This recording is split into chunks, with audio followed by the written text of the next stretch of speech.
একটি ছোট্ট গ্রামের এক কোণে বাস করত রঘু নামে এক গরিব কৃষক।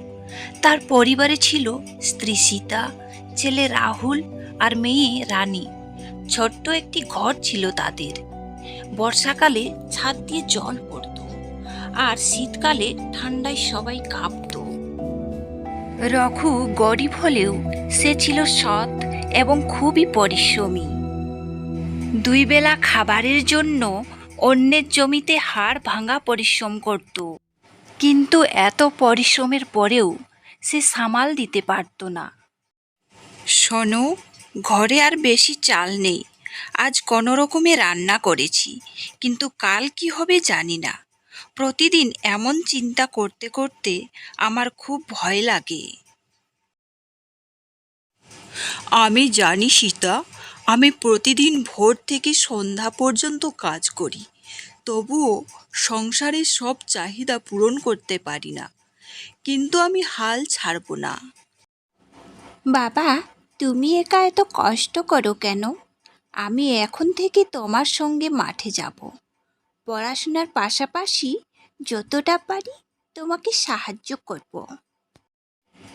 তোমার কথা শুনে আমার নতুন করে সাহস পাচ্ছি। আমি বিশ্বাস করি আমাদের ভালো দিন একদিন অবশ্যই আসবে। বাবা, শুধু দাদা নয়, আমিও তোমাকে সাহায্য করব। আমি মায়ের কাজে হাত লাগাবো, যাতে মা কম কষ্ট পায়। তোমাদের মতো ছেলে মেয়ে পেয়ে আমি খুব গর্বিত। তোমরাই আমার সবচেয়ে বড় শক্তি। পরের দিন ভোরে রঘু প্রতিদিনের মতো কাজে গেল। সারাদিন মন দিয়ে কাজ করার পর দুপুরের দিকে জমির মালিক তাকে ডেকে নিলেন এবং বললেন, আমি এই জমিতে আর চাষ করাবো না, তাই তোমাকে আর কাজে রাখতে পারবো না। কি বলছেন মালিক? তাহলে আমার পরিবারের কি হবে? এই কাজের ওপরেই তো আমার সংসার চলে। আমি তোমার কষ্ট বুঝি রঘু, কিন্তু আমারও উপায় নেই। আগামী সপ্তাহ থেকে তোমার আর এখানে কাজ করার দরকার হবে না। রঘু মালিকের সিদ্ধান্ত মেনে নিলেও তার মন ভেঙে গেল। তবুও সে হাল ছাড়ল না। মনে মনে ভাবল, যত বড় বিপদই আসুন, আমি পরিশ্রম করে আবার ঘুরে দাঁড়াবো। রঘুকে হতাশ দেখে গ্রামের এক প্রবীণ কৃষক বললেন, কি হয়েছে রঘু? তোমাকে এত চিন্তিত দেখাচ্ছে কেন? কাকা, আজ জমির মালিক বললেন আমাকে আর কাজে রাখতে পারবেন না। এখন বুঝতে পারছি না সংসার কিভাবে চলবে। এই জন্য এত মন খারাপ করেছো? মনে রেখো, জীবনে বিপদ আসবে। কিন্তু কাকা, আমার হাতে তো কোনো কাজ নেই। কাজ না থাকলে নতুন কাজ খুঁজে নিতে হয়। তুমি পরিশ্রমী মানুষ, তোমার মতো মানুষের জন্য সৃষ্টিকর্তা নিশ্চয়ই অন্য কোনো পথ খুলে রাখবেন। কিন্তু কাকা, সে কাজে কি আমি সফল হতে পারবো? সাহস হারাবে না রঘু। আজ যে দরজা বন্ধ হয়েছে, কাল তার চেয়েও বড় একটা দরজা তোমার জন্য খুলে যেতে পারে। শুধু চেষ্টা চালিয়ে যাও। প্রবীণ কৃষকের কথা শুনে রঘুর মনে নতুন আশা জাগলো। সে দৃঢ় মন নিয়ে বাড়ির পথে হাঁটতে লাগলো। রঘুর মাথায় নানান চিন্তা আসতে লাগলো। সে মনে মনে বলল, হ্যাঁ, আমি চেষ্টা করব। হয়তো কোনো না কোনো পথ বের হবেই। পরিশ্রম করলে ঈশ্বর নিশ্চয়ই আমাকে খালি হাতে ফিরিয়ে দেবে না। কি হয়েছে? আজ তোমাকে এত চিন্তিত দেখাচ্ছে কেন? মাঠে কোনো সমস্যা হয়েছে নাকি? আমাকে খুলে বলো। হ্যাঁ সীতা, আজ জমির মালিক জানিয়েছেন যে তিনি আমাকে আর কাজে রাখতে পারবেন না। কি বলছো? তাহলে আমাদের কি হবে এবার? চিন্তা করো না, আমি ভেবে নিয়েছি নতুন জমি লিজে নিয়ে সেই জমিতে নিজেই চাষ করব এবার।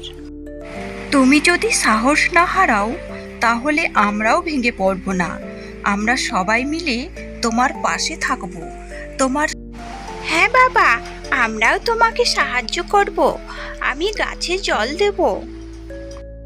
আমিও তোমার কাজে সাহায্য করব বাবা, তুমি এগিয়ে চলো।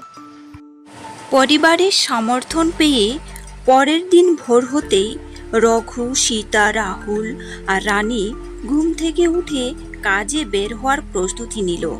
নতুন জমিতে চাষ শুরু করার স্বপ্ন তাদের সবার মনে নতুন উৎসাহ জাগিয়েছিল। চাষের সমস্ত সরঞ্জাম নিয়ে মাঠে পৌঁছে রঘু জমি চাষ করতে শুরু করলো। প্রখর রোদ আর ক্লান্তি সত্ত্বেও কেউ কাজ থামালো না, কারণ তারা জানতো আজকের পরিশ্রমে আগামী দিনের সুখের ভিত্তি তৈরি করবে। কয়েকদিন কেটে গেল। রঘু আর তার পরিবার প্রতিদিন ভোর থেকে সন্ধ্যা পর্যন্ত মাঠে পরিশ্রম করত। তারা নিয়মিত গাছে পানি দিত, আগাছা পরিষ্কার করত এবং জমির যত্ন নিত। কয়েক মাস পর ফসলে ভরে উঠল জমি। বাবা দেখো, লাল লাল কত টমেটো হয়েছে! এত ফসল আমি আগে কখনো দেখিনি।